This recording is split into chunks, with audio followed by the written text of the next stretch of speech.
Hello. For those of you who don't recognize me, my name is Nick Zitzman. I'm from the Salt Lake City area, and I appeared in 2 different episodes of American Idol. The Seattle episode and the Best of the Rest episode. In case you're wondering if it's really me or not, I still have the 2 shirts I was seen wearing in the Seattle episode.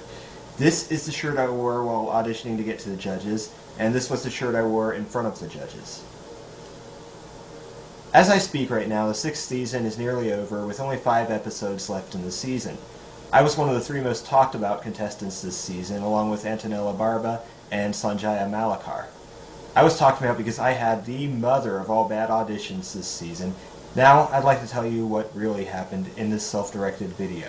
I was portrayed as being this completely clueless idiot who had no music experience and couldn't complete his sentence. And what the heck was he thinking over there? Did he really think he had a chance? The answer to that question is yes. As hard as it may be to believe, I actually do have a lot of music experience. I've heard a rumor about Idol that everything they broadcast on the show is the truth, and nothing is edited or changed in post-production because otherwise they would be sued. This rumor is not true.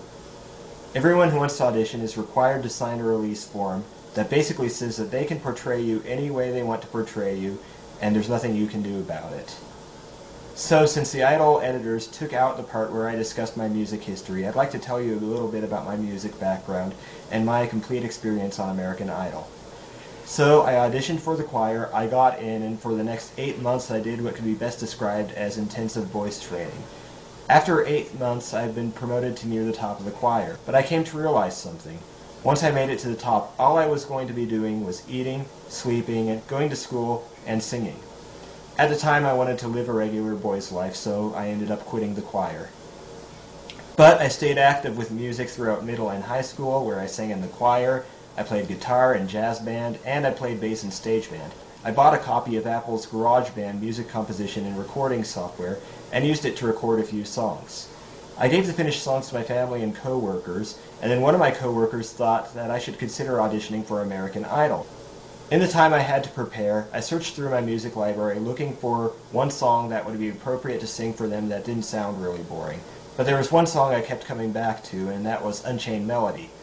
I didn't have the original Righteous Brothers song, but I did have U2's 1989 cover of the song, and I decided that I would sing the song just as Bono sang it, except that I would go high on the Are You Still Mine note, which Bono did not do in U2's cover. I had no idea at the time that the song was Simon's favorite. I didn't know until Ryan Seacrest told me moments before my audition. Then the big day finally arrived. I did not know it at the time, but almost everyone auditioning that day would be kicked by the judges, although 2 other people I met in the room, Blake Lewis and Sanjaya Malakar, would pass and end up going to the finals later in the season. I started the day by giving a brief interview for a producer. I started this interview by introducing myself and screwed up my introduction. I corrected myself and got it right the 2nd time, thinking the first introduction would die on the cutting floor during the editing of the show, but later I would be shocked to see that the first take made it into the broadcast. So, I answered some more questions about what others thought of my music, about who I thought I sounded like, and so on, and then sat down and just tried to warm up while waiting. Sanjaya was singing Swing Low, Sweet Chariot in the waiting room, and was doing a pretty impressive job.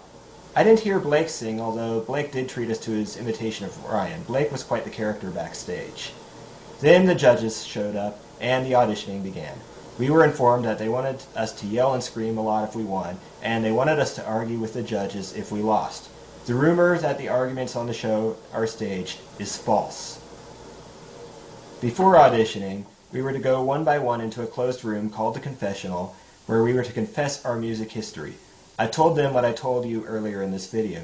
I don't ever recall saying I was a self-trained musician. Either I did and they quoted me out of context, or the editors made me sound like I had said that by stringing things together. Then I had to quote, dance, unquote, without any background music.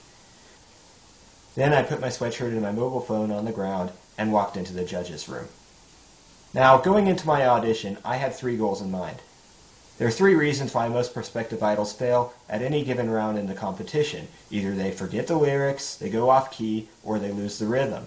I just wanted to concentrate on those 3 things and otherwise just go all out and hold nothing back in what could possibly go wrong. Well, a lot of things end up going wrong. I ended up completely losing control of my voice and my face, which is why I sounded very shaky on the long notes, and I looked completely mad throughout the song. And as for my swaying, I once had a choir director who once told me that the most boring thing in the world to look at was a performer singing or playing an instrument while being completely still. So I tried to make myself look like I was alive, and now I believe that was bad advice, and sometimes the best thing to do is nothing.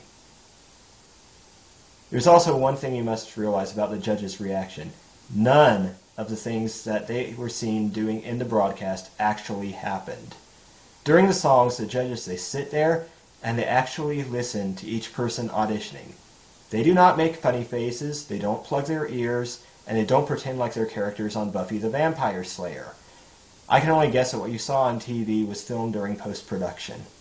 Anyway, I flubbed a lyric, and it was nearly done with the song when Paula decided she had heard enough and said, "Stop! Stop, stop, stop, stop, stop, stop, stop, stop, stop, stop." And then Nigel, who was sitting off camera to the left of the dance floor, said, "Sing Morning Has Broken, Nick." So I sang a few bars of the song, and then Paula said, "Stop! Stop, stop, stop, stop, stop, stop, stop, stop, stop." Simon actually never said thank you to me. There was a long, uneasy pause after Paula stopped me, and then Simon was the first person to speak. He said, "What the bloody hell was that?"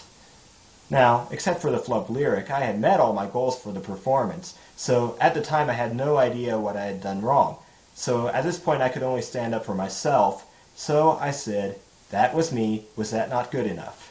And Simon then said, "It was one of the worst I've ever heard." Now it started to dawn on me that I had done something really wrong, but I didn't know what yet. So I said, "The worst?" And Simon said, "Yeah, it didn't even sound human." And I said, "What did it sound like?" And Simon said, "I don't know, it's like some sort of alien or something." And Paula said, "So I take it as a no from you, Simon?" And Simon said, "No." And you all know what Randy said. I think Randy was trying to induce an argument with me because some of the things he said weren't true. I was on key during the song. However, I figured the only thing worse than a loser is a bad loser, so I decided not to argue with the judges. I looked disgusted because I knew at that point that instead of going to Hollywood, I was going straight to Idol infamy. Then Simon looked at the dossier and he asked me, "Did your high school choir have 300 people in it?" And I said no, and then Paula said, "Well, I think you could have done better than that." And I took that as my cue to leave, but as I was leaving, Simon said, "Wait, why don't you come back here and tell us what you do for a living?" And then I turned back and said, "I'm a software engineer." And Simon said, "Okay, go back to your programs and don't ever sing again." Then I turned to leave for good. I heard Paula say, "Thank you," behind me, but I didn't look back. I took the right door going out. I didn't even know the left door was locked, apparently, so Simon could say, "Other door," to people trying to exit that way. I left, and that's the last I've ever seen or heard from them since. On the day my audition was broadcasted, I posted a demo recording of an original composition on the web, hoping I could be noticed the old-fashioned way. A few thousand people downloaded it, it was played on TV, and I even heard it was played on the radio in a few places, but to date, I've received no mileage out of it. The reaction that I've received from people has ranged from praise, some of which was false, to a little bit of hostility.